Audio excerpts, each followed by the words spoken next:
Ah, the internet, where everyone has an opinion, and some people really shouldn't. Hey folks, this channel was intended to be something else, but I had to rant for a bit. Today, we're diving into Fantastic Four, the upcoming Marvel movie that is already triggering dudes with way too much time. Yes, Fantastic Four is finally happening again. But this time, plot twist, it's set in the 1960s, it's got a retro-futuristic vibe, and it takes place on a completely different Earth than the one we've come to know in the MCU.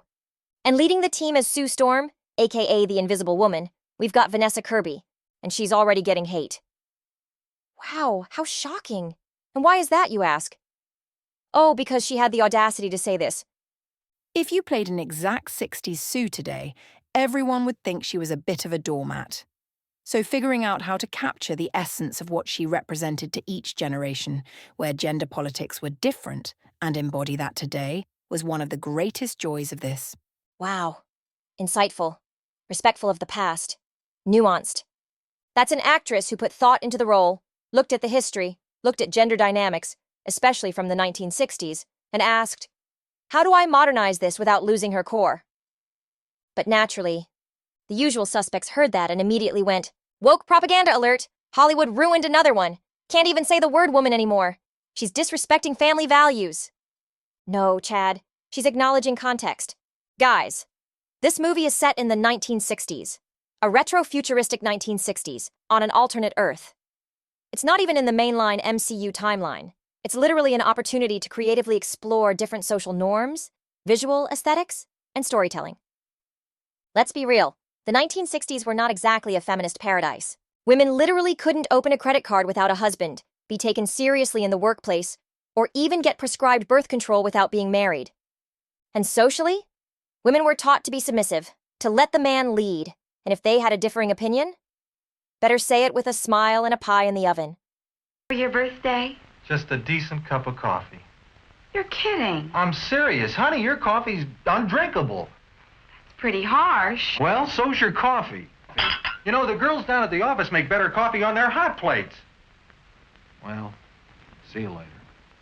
So when Vanessa Kirby says a direct translation of 60s Sue Storm wouldn't work today, she's right. Playing a character as she was, versus playing her in a way that honors her essence but makes her relevant? That's growth. That's storytelling. That's acting. But of course, here come the outrage YouTubers and Twitter rants. They're frothing at the mouth like, woke, woke, woke! Like the Marvel multiverse is going to collapse if a woman has a thought. These guys don't actually care about comic book accuracy. They just need a new woman to hate. Yes. Those are real comments. And you wonder why female celebs speak in legally approved soundbites 99% of the time now. But wait, what else are the boys mad about? They're mad at Joseph Quinn. Yes, Joseph Quinn, Eddie Munson, British heartthrob, the new Johnny Storm. And why, you ask? Because they think he's too effeminate. I'm sorry, what exactly is effeminate about him? He's literally standing there in a Fantastic Four suit, the same one as the others. He's barely spoken. You're late. What do you mean? What do you mean, what do I mean? You're late for dinner. Yes, we are. There's no indication that his character is gay or soft. Like, what are they basing this on? The fact that he showers? Did he blink too softly in the promo shoot? The desperation is wild. Also, sidebar. Joseph Quinn is literally dating Doja Cat. That's right, Doja Cat. Anyway, it's like they need someone, anyone, to complain about. And of course, they always manage to drag in Rachel Ziegler for no reason. She could be ordering a coffee, and someone would be like, ugh, this is why Snow White sucks. She said she wanted her Snow White to have a little more agency, and people act like she spit in their mother's face. And yes, I might make a video on that whole disaster too. Stay tuned. But this pattern? It's becoming a full-time ecosystem. One actress makes one thoughtful comment, and suddenly there's 20 monetized videos made in 8 hours with thumbnails screaming, feminist agenda! And the fans? Oh, they eat it up. They're obsessed. After going down this rabbit hole and clicking on way too many of these channels, I noticed something else. Apparently, they hate Pedro Pascal now? Like, hate? With a burning passion?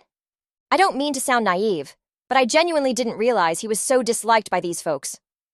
I always thought he was one of those universally beloved guys, like the internet's charming dad. But I guess not. After doing some digging, it seems like a lot of the hate really ramped up recently, probably because he's been more outspoken about certain things, especially in the past year. It's weird, though. Like, is this new? Or have certain groups always had it out for him and I'm just late to the party? Let me know in the comments if you've been clocking this Pedro Pascal hate for a while now, or if it feels more like a recent shift. I'm actually really curious to know how far back this goes and what specifically triggered it. Honestly, it's exhausting. The rise of this behavior is concerning. It's not just annoying. It's a symptom of a larger problem. One where any woman who says anything remotely reflective or progressive is turned into the next woke punching bag for clicks and outrage dollars.